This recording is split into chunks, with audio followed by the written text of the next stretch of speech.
Well, now let's turn to the ongoing showdown between the Parliamentary Budget Officer and the government. The PBO, Kevin Page, says he's going to court to try to force all federal departments to give him details of how spending cuts outlined in the budget will affect services to Canadians. Of 82 government departments, 19 have already turned over the information Page has requested.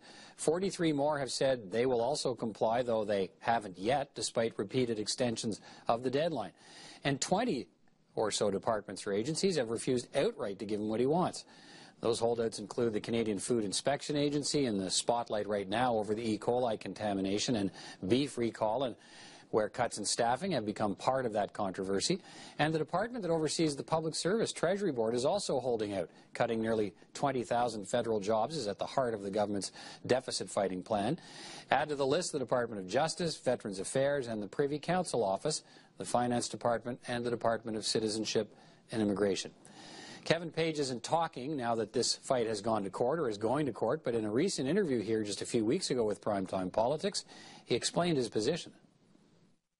To us, as legislative budget officers, the biggest measure in budget 2012 was the strategic operating restraint package. When the government, said, that we could freeze operational spending, freeze direct program spending, something in the neighborhood of $115 billion a year for 5 years with no impact on services. So they provided some high-level details, cuts in certain departments, fisheries and oceans, human resources, social development, Canada, et cetera, but just at the high level. There's no baselines within those departments. No documents were provided in the spring on what the planning frameworks by these departments were to achieve those savings. So we were operating in a complete vacuum. With a complete vacuum, there's no accountability.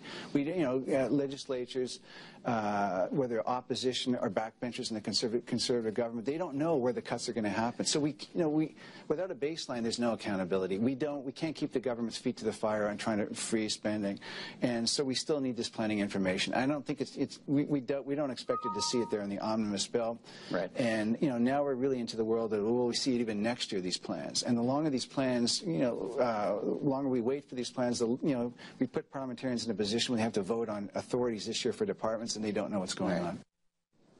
Well, let's follow up on the battle between the government and Kevin Page. From Vancouver, I'm joined by Andrew Saxton, the Parliamentary Secretary to the President of the Treasury Board. Peggy Nash is the Finance Critic for the Official Opposition, and John McCallum is the Treasury Board Critic for the Liberal Party. Both Peggy Nash and John McCallum are in the foyer of the Commons, as you can see. Andrew Saxton, let me begin with you in Vancouver. What does it say to Canadians that the Parliamentary Budget Officer is taking the government to court to get the information he says he needs to do his job in assessing the impact of those $5 billion in federal spending cuts? Well, Peter, look, we recognize that the Parliamentary Budget Officer does require information in order to do his job, and that's why we've been providing him with the information that he requires that falls within his mandate. That's what we've always been doing, and that's what we will continue to do. We will also continue to report to Parliament through the normal means, through the estimates, the public accounts, as well as the quarterly financial reports. Again, this is the normal information, the normal way that we produce this information and provide it to parliamentarians and to Canadians, and we'll continue to do that. But as you know, Kevin Page is saying he's not getting the information he needs to actually crunch the numbers for members of Parliament. I guess, what's the danger or the risk or the great concern in giving Kevin Page what he says he needs? Well, Peter, as I mentioned, we're happy to give him the information that he requires that falls within his mandate, and that's what we've been doing all along, and we will continue to do. We're happy to provide him with that information. However, it's going to be done through the normal process, the way that it's always been done, and we'll continue to do that. Okay, Peggy Nash, essentially the government is saying here that Kevin Page is overstepping his mandate, that MPs get the information about the budget cuts through the estimates process and spending reports to Parliament during the year. What's your view of why this fight has gone this far? Well, Peter, clearly that's not happening. That's not the case. The position of the Parliamentary Budget Officer was created by the Conservative government in the wake of the Liberal sponsorship scandal, and it was created so that parliamentarians would know in real time what impact financial decisions, budgets are having on Canadian spending, Canadian government spending, and Canadian services, the services we provide for Canadians. And, it's no good waiting until, not that it's no good, but if you wait until several years after the fact, the Auditor General does a review, that's one way of assessing what happened. But why not find out, as we're making these decisions, what the impact will be? I've just come from the Finance Committee, where we heard testimony that since 2006, there have been no new inspectors in the slaughterhouses in Canada. And now we have the E. coli outbreak. So we need to know what cuts are being made so that we can tell Canadians, listen, here are the decisions that are being made by the government. Okay, John McCallum, what's this fight all about as far as you're concerned? Well, the government's position is entirely ridiculous. Both Jim Flaherty and Tony Clement have said the mandate of the Parliamentary Budget Officer is to look at levels of expenditure but not cuts. That makes no sense, because in order to know the real level of expenditure, you have to know what is being cut. So it's a nonsensical argument. And the other point I would make is that when we were in government, we did cuts in 2004-05, and all the details came out in that year's budget. So Canadians got the information right away. Technology has not regressed in the last 7 years, so there's absolutely no reason why the government couldn't give that information to the Parliamentary Budget Officer as he's requested, and then Canadians and parliamentarians would know the truth about these cuts now, rather than 12 or 13 months from now when the whole subject will be dead. Okay, well, Mr. Sexton, let me have you weigh in on this. I mean, the Parliamentary Budget Officer isn't, by definition, an opponent of the government. As it's been pointed out, your government created the office of the Parliamentary Budget Officer. But I guess we've now come down, as you point out, a fight over what he's allowed to see, what he's allowed to look at. It's a dispute over mandate. So I guess, why create the position if you're going to tell him how to do the job?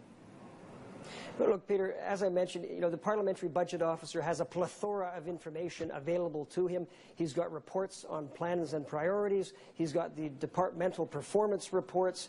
So are you saying, okay, are you saying he's got everything? But he's saying he didn't get what he wanted, and you're saying this is what he needs. I mean, isn't that the fundamental dispute here? You're telling him what he needs to do his job, and he's saying, no, that's not what I need. The Parliamentary Budget Officer has a mandate, and we are making sure that he receives the information that falls within that mandate. That's the ridiculous argument I just mentioned. Well, okay, but let me just finish with Mr. Saxon on this point. If you're willing to go to court over this, what is the fundamental principle that you're trying to protect or uphold? What we're trying to do here, Peter, is to provide, and we have been providing the Parliamentary Budget Officer with the information that is required for him within his mandate. And this is information that we've been providing to him all along. We'll continue to provide to him.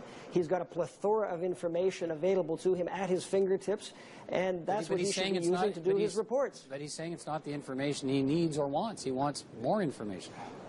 Well, it's our position that it is the information that falls within his mandate. Okay. Peggy Nash, what about that? The government's argument that Kevin Page is out of bounds here because he wants to look at what the government is not spending instead of what the government is spending. Well, clearly that's not the case. It's, if you read his mandate, he has the obligation to look at the finances of the nation.